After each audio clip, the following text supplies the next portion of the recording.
Silakan.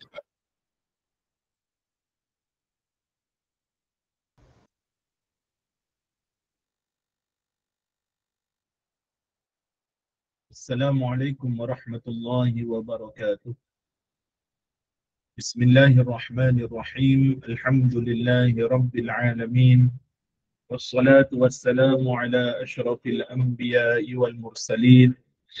Sayyidina wa maulana Muhammadin Tahal Amin. Wa ala alihi wa sahbihi at-tayyibin at-tahirin. Allahumma 'allimna ma jahilna wa dhakkirna ma nasina. وانفعنا بما علمتنا وزدنا علما يا أكرم الأكرمين. اللهم لا سهل إلا ما جعلته سهلا وأنت يا حي يا قيوم تجعل الحزن إذا شئت سهلا. أسأل الله أن يكرمنا ويرزقنا نية الإخلاص في القول والعمل. أذكركم وأذكر نفسي بإخلاص النية لله تعالى. Muslimin dan muslimat dirahmati Allah, terlebih dahulu marilah sama-sama kita mengikhlaskan niat di hati kita semata-mata kerana Allah Subhanahu wa taala. Amma ba'du, insya-Allah kita masuk pada perkataan muallif rahimahullah. Ada pembetulan dalam matan terjemah yang di-share ni. Kata pengarang muhitum bi kulli syai' wa fawqah. Dalam matan ni bi kulli syai'in wa fawqih. Okay. Akan tapi yang saya ambil talaqi adalah muhitum bi kulli syai'in wa fawqah. Yakni kata pengarang rahimahullah, wajib kita mengimani bahawasanya Allah Subhanahu wa taala ilmunya meliputi setiap sesuatu. Yang mana dalam Al-Quran Allah Taala telah berfirman wa annallaha qad ahata bi kulli syai'in ilma. Dan ayat ini juga menjadi tafsiran bagi firman Allah Subhanahu wa taala wa huwa ma'akum aina ma kuntum. Itu ayat tersebut bukan bermakna Allah Taala ma'iyahnya itu adalah ma'iyatul zat, adalah kebersamaan zat, wal iyad billah. Tetapi maksud ma'akum aina ma wa huwa ma'akum aina ma kuntum adalah Allah Taala ilmunya sentiasa mengetahui walau di mana sahaja kamu berada. Di mana sahaja tempat kamu berada padanya, hatta apa yang kita fikirkan, apa yang terlintas dalam benak kita, tetap juga Allah Ta'ala mengetahuinya dengan ilmunya yang azali. Itu makna muhitum bikulli syai'in. Itu Allah Ta'ala ilmunya meliputi setiap sesuatu, tidak terkecuali daripada semua perkara. Hatta daun-daun yang gugur, semut-semut yang berjalan, hatta zarrah-zarrah yang bergerak, semuanya adalah berada dalam pengetahuan ataupun ilmu Allah Subhanahu wa taala. Kata pengarang wa fawqah. Wa fawqahu sini sebagaimana yang kita dah jelaskan sebelum ni daripada perkataan al-Imam Abu Ja'far At-Tahawi sendiri, la tahwihi al-jihad as-sittu kasairil mubtada'at. Dia tidak diliputi arah yang 6 sebagaimana sekalian makhluk. Maka faham kita bukan bermakna fauqa. Apabila Imam Abu Ja'far At-Tahawi mengarang kitab ni, dia tulis wa fauqahu, maka faham dah terus kita kerana pada awal permulaan kitab, bukanlah awal juga, dalam 2/4 daripada kitab ni beliau telah menjelaskan la tahwihil jihatus sittu kasairil mubtada'at. Maka sudah tentu makna fauqahu dekat sini bukan makna arah atas. Kerana dalam bahasa Arab maksud atas di situ ada atas dengan makna arah, dan ada fauqa yang bukan dengan makna atas arah. Okey. Tetapi fauqa kat sini ialah ilmunya dan kudratnya mengatasi. Itu maksud dia, mengatasi. Bila kita sebut mengatasi bukan bermakna atas arah. Tetapi ilmunya mengatasi, menguasai. Kudrahnya menguasai akan hamba-hambanya. Sebagaimana firman Allah Subhanahu wa taala, wa huwal qahiru fawqa ibadi. Dialah yang Tuhan yang bernama Al-Qahir. Al-Qahir ni apa? Yang menguasai. Fauqa ibadih, bukan atas hamba-hambanya, tetapi ke atas hamba-hambanya, iaitu sekalian hamba-hamba ini dikuasai oleh Allah Subhanahu wa ta'ala. Itu makna yang sebenar. Jadi kalau nak terjemah, jangan terjemah Tuhan di atas, tetapi kekuasaan Allah dan ilmu Allah mengatasi makhluknya. Iaitu Allah Ta'ala maha benar, maha berkuasa atas makhluknya. Dan kata ulama, wahadha ma'na al-ulu, dan inilah makna ulu alladhi wasafa Allah nafsahu bihi biqaulihi sabbih isma rabbikal a'la. Dan ini jugalah makna yang Allah Ta'ala telah sifatkan akan zatnya dalam firman-Nya dalam suratul A'la, sabbih isma rabbikal a'la. Itu Rabbikal a'la dekat sini, al-a'la dekat sini dengan makna bukan fauqiyah arah, tetapi dengan makna Allah Ta'ala yang maha tinggi menguasai ke atas hamba-hambanya, iaitu daripada sudut ulu makanah. Kalau dalam bahasa Arab kita sebut uluwul makanah, ketinggian darjat, ketinggian kemuliaan, bukan jihad, bukan ketinggian arah tinggi, tinggi arah atas, bukan, tetapi ketinggian martabat, ketinggian martabat. Maka itu yang dikehendaki oleh Allah Subhanahu wa ta'ala. Sebab tu kata ulama, al-fawqiyatu min haitsu makanah wal qahru wal ghalabatu la min haitsu makan. Iaitu fawqiyah dengan makna daripada sudut kedudukan ataupun martabat, kemuliaan, ketinggian Allah Subhanahu wa ta'ala daripada sudut penguasaan ke atas hambanya, bukan daripada sudut tempat dan arah. Maha suci Allah Subhanahu wa ta'ala. Kata pengarang,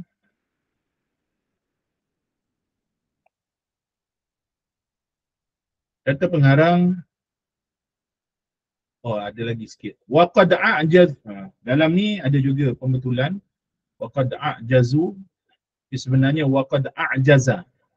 Fi'il itu. A'jaza. Allah Ta'ala telah melemahkan hambanya. A'jaza anil ihatati khalqahu. Iaitu Allah Ta'ala tidak mengurniakan kepada mana-mana hambanya, akan pengetahuan secara menyeluruh terhadap setiap sesuatu. Allah Ta'ala berfirman dalam Al-Quran, وَمَا يَعْلَمُ جُنُودَ رَبِّكَ إِلَّا هُ. Surah Al-Mudaththir. Itu hatta para malaikat, ulama ambil ayat ni, hatta para malaikat tidak mengetahui akan jumlah-jumlah sesama mereka. Dan Jibril alaihissalam juga dengan ketua-ketua malaikat yang lain, Jibril ketua, dan ada juga ketua malaikat yang lain seperti Mikail, juga tidak mengetahui akan jumlah keseluruhan para malaikat. Maka kata ulama, jika malaikat yang ketua-ketua ni pun tak tahu jumlah malaikat yang ada di sekeliling mereka yang telah Allah Ta'ala ciptakan, bagaimana sekalian makhluk? Maka malaikat juga tidak mengetahui setiap sesuatu yang telah Allah Ta'ala ciptakan, setiap sesuatu takdir yang Allah Ta'ala telah tetapkan, dengan pengetahuan yang menyeluruh. Tidak ada yang mengetahui perkara yang ghaib dan perkara yang syahadah secara menyeluruh kecuali Allah Ta'ala, kerana dialah alimul ghaibi wasyahadah. Dialah yang maha mengetahui akan setiap sesuatu yang ghaib dan setiap sesuatu yang nyata. Tidak ada yang tersembunyi daripada pengetahuan Allah Subhanahu wa ta'ala. Baik, kemudian kita sambung, kata pengarang rahimahullah, wa naqulu inna Allah attakhadha Ibrahim khalila wa kallama Allah Musa taklima imanan wa tasdiqan wa taslima. Kata pengarang, dan kami mengimani. Bila sebut naqul ni bukan sekadar kami mengatakan, tetapi maksudnya ialah kami turut mengimani bahawasanya Allah Ta'ala telah menjadikan Ibrahim itu sebagai khalilnya. Yang ni kita kena penjelasan. Dalam Al-Quran, Allah Ta'ala telah berfirman dalam surah An-Nisa, A'udhu billahi minasyaitanir rajim, Wattakhadallahu Ibrahim khalila. Ni ayat yang jelas. Maka tak boleh seorang mengingkari bahawasanya Ibrahim adalah Khalilullah. Apakah makna Khalilullah? Khalil asalnya perkataan dia adalah daripada khullah. Khullah. Khullah dekat sini adalah suatu maqam, suatu darjat yang tinggi dalam pengibadahan diri terhadap Allah Subhanahu wa taala. Dan hanya ada dua orang sahaja yang mendapat gelaran Khalilullah. Bagi Nabi Ibrahim, Allah Ta'ala berfirman, Wattakhadallahu Ibrahim khalila. Allah Ta'ala telah menjadikan Nabi Ibrahim alaihissalam sebagai khalil. Khalil dekat sini bukan makna anak, bukan makna kawan. Kalau orang Melayu ada setengahnya dia terjemah khalil ni kekasih. Tetapi kita dalam konteks pengajian akidah sebenarnya kurang tepat jika kita terjemahnya sebagai kekasih Allah. Sebab makna khalil dekat sini adalah suatu darjat, suatu ketinggian maqam dalam ibadah. Martabatun aliyatun fil ibadah. Itu makna khalil. Bukan makna kekasih, bukan makna perasaan bagi Allah terhadap seseorang. Kerana Allah Ta'ala suci daripada perasaan, daripada infialat. Maka terjemah Khalilullah ini sebaiknya adalah kita terjemahkan tafsirannya. Kalau tak, kita kekalkan perkataannya itu Ibrahimu Khalilullah. Ibrahim adalah Khalilullah. Dah selesai. Selesai. Kalau dalam terjemahan ni pun diguna kekasihnya, ini juga kurang tepat. Kurang tepat. Sebenarnya ia adalah merujuk kepada suatu darjat yang tinggi di sisi Allah Subhanahu wa taala dalam pengibadahan Ibrahim terhadap Allah Subhanahu wa taala. Dan gelaran ini Khalilullah adalah gelaran yang khas yang tidak boleh diberikan kepada selain daripada dua orang.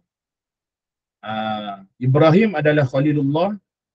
Kemudian yang paling tinggi adalah sallallahu alaihi wasallam. Maka hanya dua orang sahaja yang dapat gelaran Khalilullah, iaitu Nabi kita Muhammad sallallahu alaihi wasallam dan Nabi Ibrahim alaihi salam.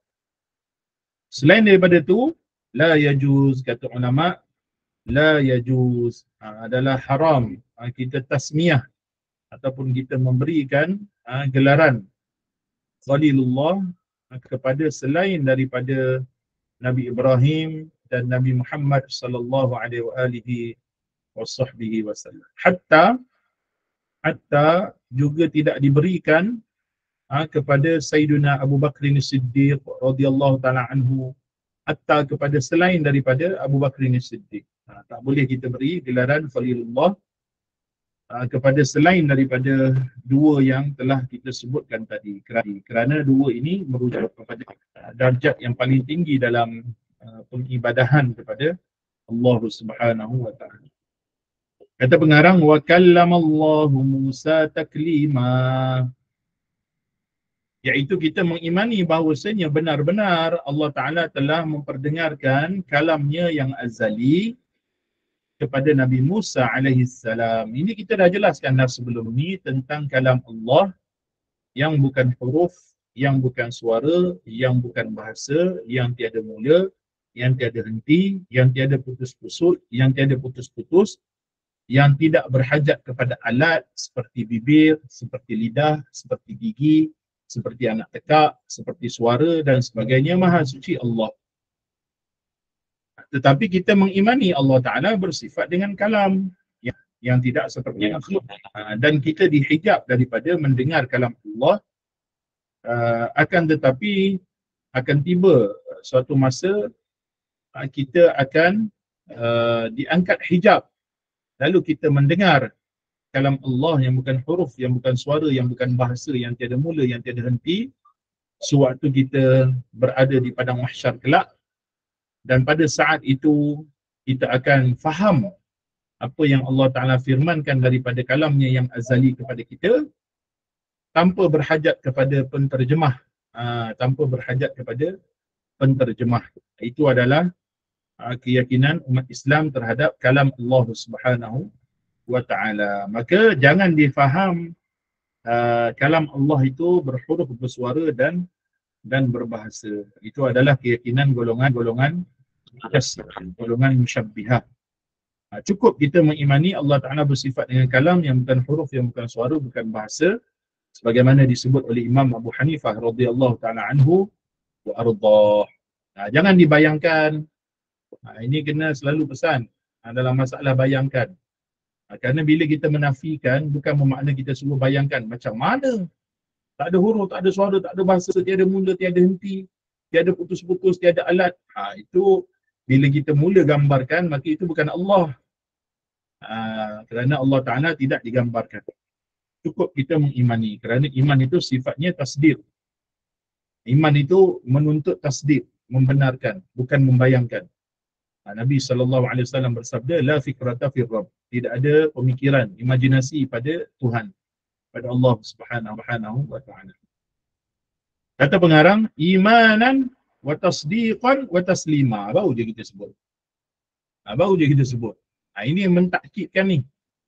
Masdarnya mentakkidkan. Imanan dengan keimanan, wa tasdiqan dan dengan membenarkan, wa taslima dan dengan kita menerima secara rela, tanpa kita berbantah-bantah pada masalah ni, tanpa kita memperhalusi lagi kepada masalah ini, sehingga membawa kepada masalah-masalah tajsim dan tashbih. Tak, cukup takat tu. Itu kita kata iman. Imam Abu Ja'far Tahawi dia pandai, dia cerdik, bijaksana, imam besar. Dia terus bagi je apa yang kita sebut je, dia terus sebut. Imanan dan wa tasdiqan wa tasdiqan.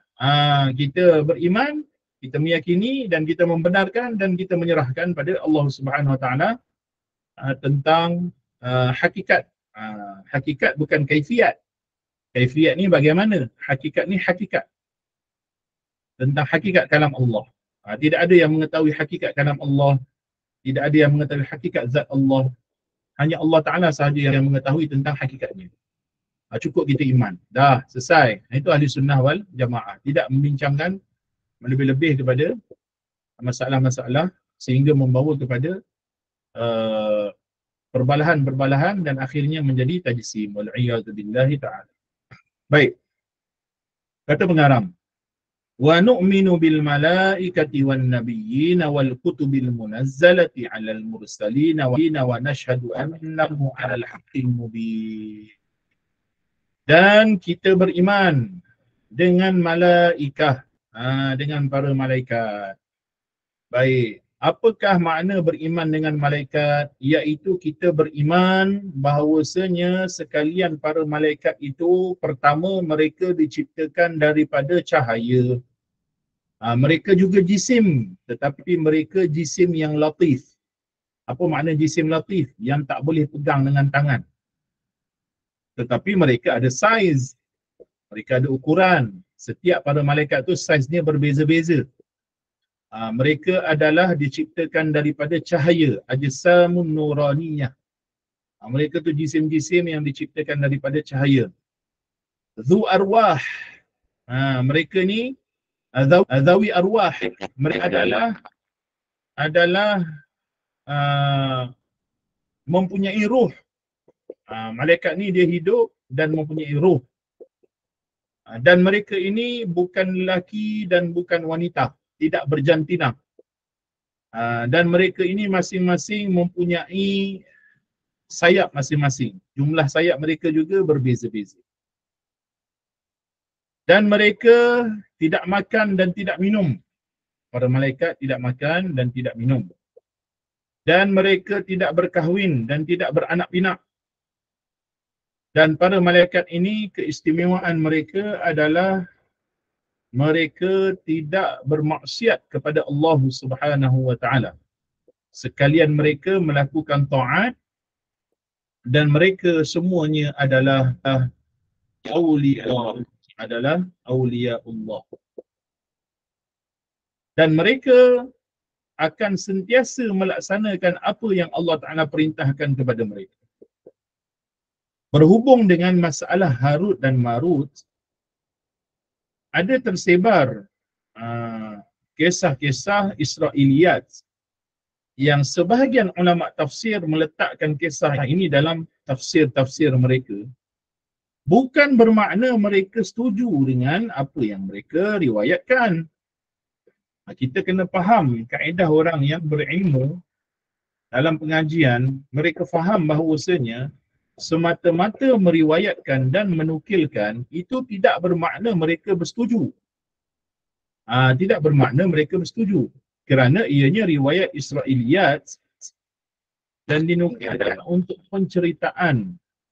Bukan bermakna mereka bersetuju. Harut dan Marut sama sekali tidak pernah bermaksiat kepada Allah. Sama sekali tidak pernah bermaksiat pada Allah Subhanahu wa taala. Mereka diturunkan kepada manusia adalah untuk mengajarkan kepada manusia apakah beza di antara sihir dan mukjizat. Pada zaman tersebut sihir tersebar. Sebagai contoh, kalau kita dengar ceramah Tok Guru contoh kan, mengajar kitab. Tok Guru mengajar pasal zina. Zina ialah apabila seorang lelaki memasukkan hasyafahnya, kepala zakarnya, atau yang seukuran dengan kepala zakarnya, jika zakarnya itu terpotong, ke dalam faraj wanita yang tidak halal baginya, iaitu isteri dan hambanya. Contoh. Okey, selain daripada isteri dan hambanya, jika dia menyetubuhi, iaitu memasukkan kadar hasyafahnya atau hasyafahnya ke dalam faraj wanita tersebut yang tidak halal baginya, maka itulah zina. Bila ulama kita ajar ta'rif zina, bukan ulama kita suruh kita berzina. Walaupun diceritakan akan detail apakah zina tersebut, supaya kita mengetahui itulah zina. Sama juga Harut dan Marut mengajarkan manusia tentang sihir, bukan Harut Marut suruh buat sihir. Bahkan Harut Marut telah menjelaskan innama nahnu fitnatun fala takfur. Kan ayat ini penafsirannya ulama menjelaskan bahawasanya apa yang diajar oleh Harut Marut ialah untuk membezakan di antara sihir dan mukjizat. Dan Harut Marut berpesan jangan kalian melakukan kufur. Kerana ada sebahagian daripada sihir ada elemen syirik padanya sehingga menjadikan seorang itu kufur. Wal'iyadu billahi ta'ala. Itu kata ulama, Harut wa Marut la ya'sunallah. Mereka tidak bermaksiat kepada Allah Subhanahu wa ta'ala. Mereka ajar manusia sihir supaya membezakan di antara sihir dan mukjizat. Maka tak boleh seorang meyakini Harut dan Marut itu malaikat yang kemudian berzina, kemudian minum arak, kemudian membunuh. Itu adalah kisah Israiliyat. Kisah Israiliyat, dia ada kaedah dia. Kisah Israiliyat, dia dongeng Bani Israel. Macam kita lah, kita orang Melayu pun kita ada dongeng kita. Kan? Dongeng Pak Pandey lah, dongeng Si Tanggang lah. Hikayat lah, nama pun hikayat kan. Hikayat ni bukan sabit pun. Tapi tak ada orang yang boleh mengesahkan, tak ada orang juga yang boleh menafikan. Kisah tu betul-betul berlaku atau tak berlaku. Sekadar hikayat. Kan? Jadi bila kita sebut hikayat ni, sama macam kisah Israiliyat Bani Israel ni lah. Hikayat Bani Israel. Jika ianya tidak bercanggah dengan, ada kaedah dia begini. Kalau ianya tak bercanggah dengan akidah dan syariat, maka kita tidak kata ianya benar, tetapi kita diam je. Kita diam je lah. Maknanya sekadar periwayatan je lah. Dah, sekadar periwayatan je lah. Tapi jika ianya bercanggah dengan akidah dan syarak, dengan syariat, seperti kisah Harut dan Marut, maka wajib kita tolaknya. Sebab apa? Sebab ianya bercanggah dengan Al-Quran. Allah Ta'ala berfirman, la ya'sunallaha ma amarahum wa yaf'aluna ma yu'marun. Para malaikat sama sekali tidak akan bermaksiat pada Allah. Maka harut marut tu adalah malaikat. Malaikat memang tidak akan bermaksiat pada Allah. Cukup takat tu. Maksudnya kita faham dah daripada sifat malaikat tu. Jadi apa yang disebut oleh golongan Bani Israel itu adalah tidak tepat. Bahkan haram kita meyakini harut marut bermaksiat pada Allah, bahkan boleh jatuh kufur kerana mengingkari Al-Quran sebagaimana firman-Nya la ya'sunallaha ma amarahum wa yaf'aluna ma yu'marun. Baik, itu adalah tentang beriman dengan para malaikat. Dan para malaikat ni jumlahnya terlalu ramai. Terlalu ramai, tidak terhitung. Jumlahnya tidak terhitung, jumlah para malaikat. Kata pengarang, wan nabiyyin, wajib kita beriman dengan sekalian para nabi. Itu jumlah ataupun adaduhum, jumlah para nabi itu sekaliannya ada 124,000 orang. Yang ni dalam kisah Isra Mi'raj kita dah ceritakan. 124,000 ini mereka solat di belakang Nabi SAW sewaktu peristiwa Al-Isra. Dan mereka ini 313 daripadanya adalah Rasul. Dan ta'rifan paling tepat bagi Nabi dan Rasul ni ialah para Nabi sekaliannya dan para Rasul sekaliannya, mereka adalah lelaki yang diberikan wahyu oleh Allah Subhanahu Wa Taala dan diperintahkan untuk menyampaikannya. Itu adalah para Nabi dan Rasul. Mereka diberi wahyu, lelaki, dan diperintah untuk menyampaikannya. Okay. Adapun beza di antara duanya mudah aja. Okay. Nabi mengikut syariat Rasul sebelumnya. Rasul diutuskan untuk membawa syariat baru secara keseluruhan atau sebahagian. Maknanya setiap kali diutuskan Rasul, Rasul itu akan memansuhkan syariat Rasul sebelumnya secara seluruhnya atau secara sebahagiannya. Boleh jadi syariat biat baru semuanya, boleh jadi sebahagian masih kekal syariat yang sebelumnya. Itu adalah beza di antara Nabi dan Rasul. Maka apakah dalil para Nabi dan Rasul menyampaikan? Kerana kita dah sebut, semua para Nabi adalah Rasul. Semua Rasul adalah para Nabi. Bukan semua Nabi adalah Rasul. Maka Allah Ta'ala berfirman, فَبَعَثَ اللَّهُ النَّبِيِّينَ مُبَشِّرِينَ وَمُنذِرِينَ. Dan Allah Ta'ala telah mengutuskan, فَبَعَثَ اللَّهُ النَّبِيِّينَ. Maka Allah Ta'ala mengutuskan para Nabi, mubashirina wa munzirin, memberikan khabar gembira kepada orang beriman tentang nikmat syurga dan memberikan ancaman kepada orang-orang yang kafir tentang api neraka.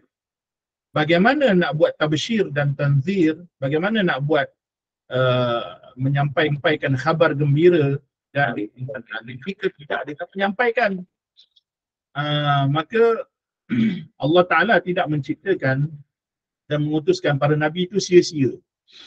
Sebagaimana ada sebahagian daripada kitab yang menyatakan bahawasanya Nabi ni Allah Ta'ala berikan wahyu tetapi tidak diperintah untuk menyampaikan. Okey, ini adalah perkara sia-sia. Diangkat menjadi Nabi tapi diberi wahyu dan kemudian tak diperintah menyampaikan. Sedangkan Allah Ta'ala berfirman, فَبَعَثَ اللَّهُ النَّبِيِّينَ مُبَشِّرِينَ وَمُنذِرِينَ. Allah Ta'ala telah mengutuskan para Nabi adalah sebagai mubashirin, sebagai pemberi berita gembira pada orang beriman tentang nikmat syurga. Wa munzirin, dan sebagai pemberi ancaman kepada mereka-mereka yang kufar. Itu tugas para Nabi dan Rasul. Cuma beza dia dalam masalah syarak tadi. Dan baru-baru ni ada polemik tentang masalah penggunaan kalimah Islam. Kita kena faham bahawasanya semua para Nabi adalah Islam, adalah Muslim. Semua para Nabi adalah Muslim. Dan semua para Nabi mereka membawa agama Islam. Daripada zaman Nabi Adam AS sampailah Nabi Muhammad SAW. Semua mereka membawa agama Islam. Yang membezakan mereka ni syariat. Syariat Nabi Adam, adik-beradik boleh kahwin asal berlainan perut. Syariat Nabi Muhammad, adik-beradik mana boleh kahwin. Syariat Nabi Musa, solatnya 2 waktu sehari. Syariat Nabi Muhammad, 5 waktu sehari. Ada syariat sebelum ni, zakatnya 1/4 daripada harta. Syariat Nabi Muhammad hanya 2.5% je. Hanya 2.5%. Maka itu adalah di antara perbezaan. Ini contoh je lah. Kita tak belajar lah semua.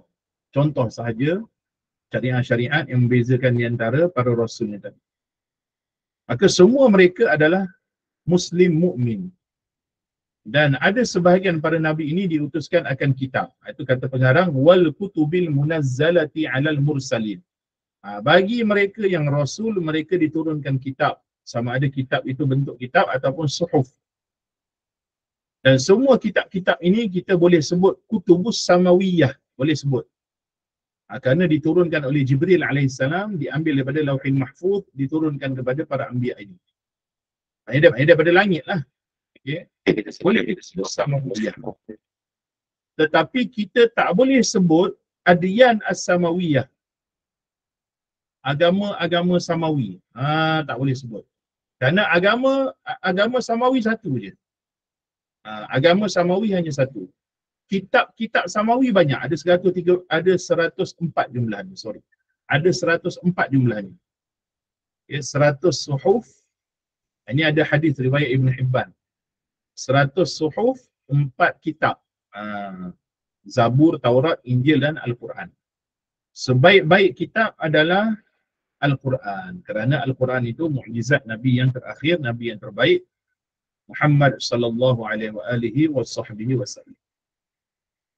Maka muslimin dan muslimat dirahmati Allah, tak boleh kita kata adyan as-samawiyah. Agama kerana Allah Taala berfirman, Inna ad-dina 'indallahil Islam. Agama yang diterima, sesungguhnya agama yang diterima di sisi Allah hanyalah agama Islam. Allah Ta'ala hanya menerima Islam. Para Nabi tidak membawa agama Nasrani, para Nabi tidak membawa agama Yahudi, semua para Nabi membawa agama Islam. Baik, kata pengarang, wa nusammi, belum lagi. Wa nashhadu annahum kanu 'alal haqqil mubin. Dan kami bersaksi bahawasanya sekalian para nabi dan rasul itu, termasuklah juga para malaikat, berada di atas jalan yang benar. Di atas jalan yang benar. Maka sebab tu Allah Ta'ala berfirman dalam Al-Quran, Amanar Rasuluna zila ilaihi min rabbihi wal mu'minun. Para rasul itu sekaliannya, mereka beriman dengan Allah Subhanahu Wa Ta'ala dan juga mereka beriman dengan apa yang diturunkan daripada Allah Subhanahu Wa Ta'ala. Kullun amana billahi wa malaikatihi wa kutubihi wa rusulihi la nufarriqu baina ahadin min rusulihi. Maka kita beriman dengan semuanya, dengan para nabi, para malaikat dan sekalian kitab-kitab. Baik, dan semua para nabi berada atas jalan yang benar. Kata pengarang, wa nusammi ahla qiblat, ini wa nusammi ahla qiblatina muslimina mu'minina madam bima jaa bihi an-nabiy sallallahu alaihi wasallam mu'tarifina, mu'tarifina walahu bi kulli ma qalahu wa akhbarahu. Ni dalam yang saya ambil tak ada wa akhbarahu, dia ma qalahu wa akhbara, wa akhbara. Okey, jadi buang ha tu, ha bulat tu buang. Wa akhbara musaddiqina ghaira munkirin. Yang ni dia sebut musaddiqina sahaja. Yang pada matan saya musaddiqina ghaira munkirin. Okey, musaddiqina ghaira munkirin. Ini adalah penting untuk kita faham. siapakah yang bukan ahlul qiblah? Ni Imam Syafi'i juga ada menyebut tentang masalah ini. Okay, tapi kita ambil syarahannya dan kita letakkan pada pembahasan ni supaya kita faham. Semua ulama menjelaskan tentang ahli qiblat ini perkara yang sama. Dengan dobitnya, dengan prinsip yang telah dijelaskan oleh Imam Abu Ja'far At-Tahawi. Maka siapakah ahli qiblah? Ahli qiblah ini mereka yang beriman dan mereka yang Islam. Pada hakikatnya tidak ada beza di antara Muslim mukmin. Muslim dan mukmin, mukmin dan Muslim, keduanya adalah sama. Mereka yang Islam dan beriman. Dan semua ahli qiblat itu mereka adalah Muslim mukmin. Tidak mengatakan sebagaimana golongan Khawarij. Ini perbahasan dia. Okay. Kita tidak mengatakan sebagaimana golongan Khawarij yang menghukumkan pelaku-pelaku dosa besar, hatta ada sebahagian Khawarij yang ekstrim lagi, dia kata walaupun dosa kecil sekalipun, siapa yang buat dosa besar, dosa kecil, semuanya kafir wal'iyadzubillah. Itu adalah Khawarij. Dan kita juga tidak jadi seperti golongan Mu'tazilah yang mengatakan bahawasanya barang siapa yang melakukan dosa besar, maka kedudukannya tengah-tengah. Itu Mu'tazilah. Ini peristiwa perdebatan antara Imam Abu Hasan Al-Asy'ari dengan golongan Mu'tazilah dalam masalah ni. Dia dengan bapa tiri dia. Al-Jubai. Maka barang siapa di sisi Mu'tazilah, barang siapa yang buat dosa besar, dia ni bukan mukmin, bukan kafir, tengah-tengah. Pelik pula Mu'tazilah. Jadi atas dasar ini, Imam Abu Ja'far At-Tahawi kata, kita menamakan ahli qiblat kita muslimin mukminin. Maksudnya apa? Maksudnya, daripada kalangan pelaku dosa yang besar dan dosa kecil, mereka ini kod mana-mana pun, walaupun mereka ini melakukan dosa besar, kerana nanti akan ada satu masalah, la nukaffiru ahadam min ahli al-qiblati bi dhanbin ma lam yastahillah. Tapi jauh lagi sikit, tapi kita terangkan dulu tentang permasalahan yang berlaku. Imam Abu Ja'far At-Tahawi dia nak bawa keluar permasalahan golongan Khawarij dan golongan Mu'tazilah. Lalu Imam Abu Ja'far At-Tahawi terus bagi mana-mana ahli qiblat, selagi mana mereka masih beriman dan masih Islam, maka kita panggil ahli qiblat. Siapakah mereka itu? Mereka itu yang beriman dan mereka itu yang Muslim, walaupun mereka pelaku dosa besar. Mu'tazilah kata, pelaku dosa besar mereka bukan beriman, mereka bukan kafir. Mu'tazilah.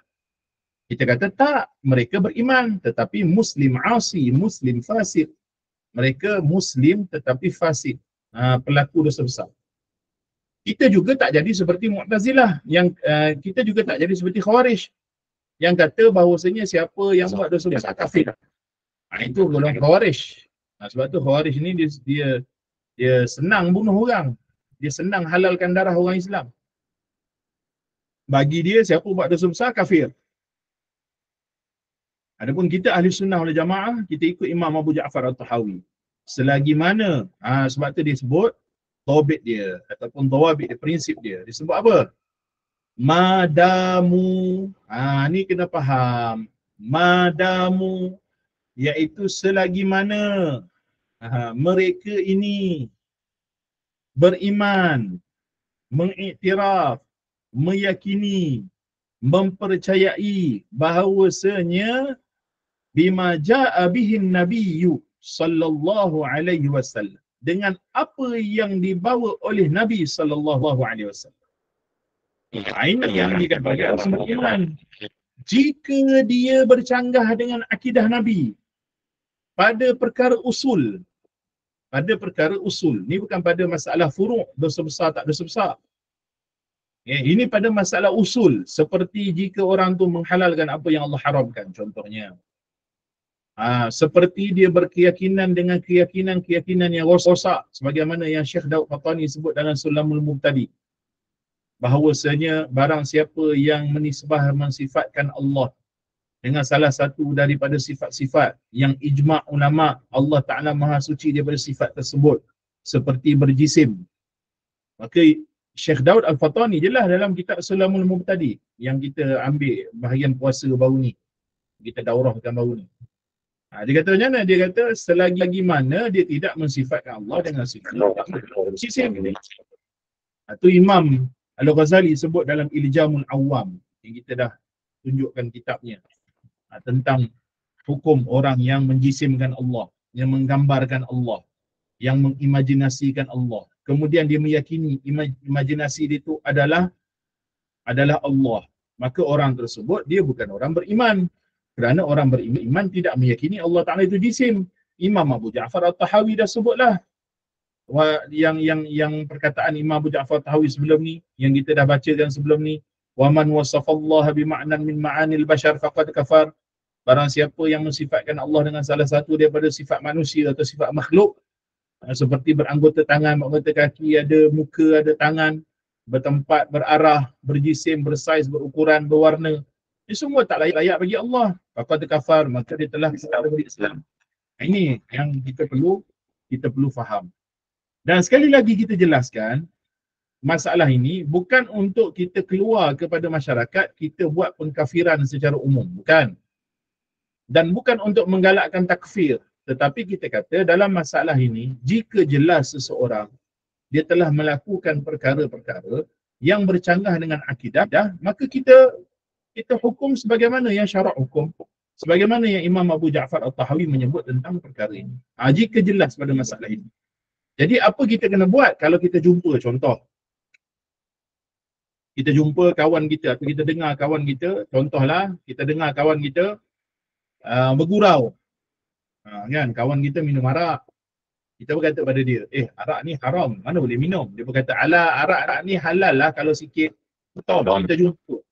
Macam mana kita nak faham dalam masalah ni? Ini yang kita kata, madamu bima ja'a bihi Nabi sallallahu alaihi wasallam, selagi mana dia itu berada dalam keimanan terhadap apa yang Nabi sallallahu alaihi wasallam ajarkan. Jika dia telah menghalalkan apa yang Allah Ta'ala telah haramkan, maka itu jelas salah satu daripada bentuk-bentuk murtad ialah menghalalkan apa yang Allah haramkan. Maka kita wajib tegur dia. Kita kena kata pada dia, apa yang kamu cakap ni meskipun bergurau, ianya tidak menjadikan kamu selamat. Gurauan tidak mengecualikan seseorang daripada kekufuran. Allah Ta'ala berfirman, وَلَقَدْ قَالُوا كَلِمَةَ الْكُفْرِ وَكَفَرُوا بَعْدَ إِسْلَامِهِمْ. Dan mereka sesungguhnya telah berkata dengan suatu perkataan yang kufur, lalu mereka keluar daripada agama Islam setelah keislaman mereka. Allah Ta'ala yang menjelaskan tentang perkara ni. Maka hendaklah kita tegur dia, kau kena mengucap balik 2 kalimah syahadah, masuk balik dalam agama Islam. Ini adalah bentuk kasih sayang kita kepada seseorang yang telah terlanjur dalam agama. Bukan kita biarkan dia, biarlah dia seorang-seorang je lah sesat, kufur, dah jatuh murtad, janji aku selamat. Tak, kita tegur orang supaya dia kembali balik kepada agama Islam. Kerana kita nak kawan kita, sahabat kita, saudara kita, ayah kita, mak kita, adik-beradik kita, semua selamat daripada api neraka kelak. Maka dengan cara apa? Dengan cara dakwah. Kerana itulah kita ni, bagaimana kita dah jelaskan pada sesi sebelum ni, kuntum khaira ummatin ukhrijat linnas ta'muruna bil ma'ruf wa tanhauna 'anil munkar. Kena buatlah amar ma'ruf nahi munkar. Kata pengarang, mu'tarifina walahu bi kulli ma qalahu wa akhbara musaddiqina ghayra munkirin. Ni musaddiqina ghayra munkirin. Dia membenarkan akidah Nabi, membenarkan syariat Nabi, tidak mengingkari. Orang yang buat dosa besar, selagi mana dia tidak menghalalkan dosa besar, dia masih lagi beriman. Bukan makna ahli kiblat ni semua orang yang menghadap ke arah kiblat. Salah tu. Bukan semua orang yang duduk dalam negara Malaysia adalah warga negara Malaysia. Okey? Bukan semua orang yang duduk dalam negara Malaysia adalah warga negara Malaysia. Bukan semua orang yang menghadap ke arah Kaabah itu dihukumkan sebagai Muslim keseluruhannya. Ada sebahagian mereka dalam dua golongan yang akidah mereka bukan setakat sesat je, tapi akidah mereka telah keluar daripada Islam. Di sini yang kita kena perlu faham sungguh-sungguh. Sebab tu saya bandingkan tu. Bukan semua yang duduk dalam Malaysia warga negara Malaysia. Ada yang pemastautin, ada yang PR lah, penduduk tetap, ada yang visa pekerja, ada yang visa pelancong, contoh-contohlah.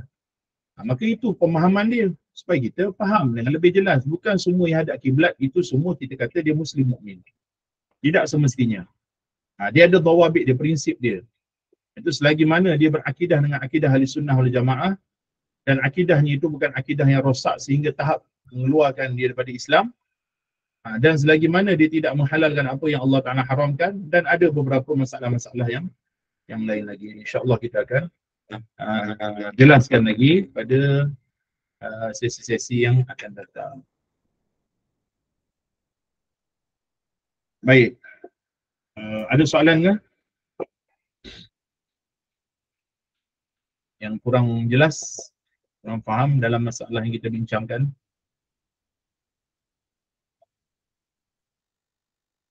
Baik, kalau tak ada, sampai sini saja untuk malam ni. Barakallahu fikum.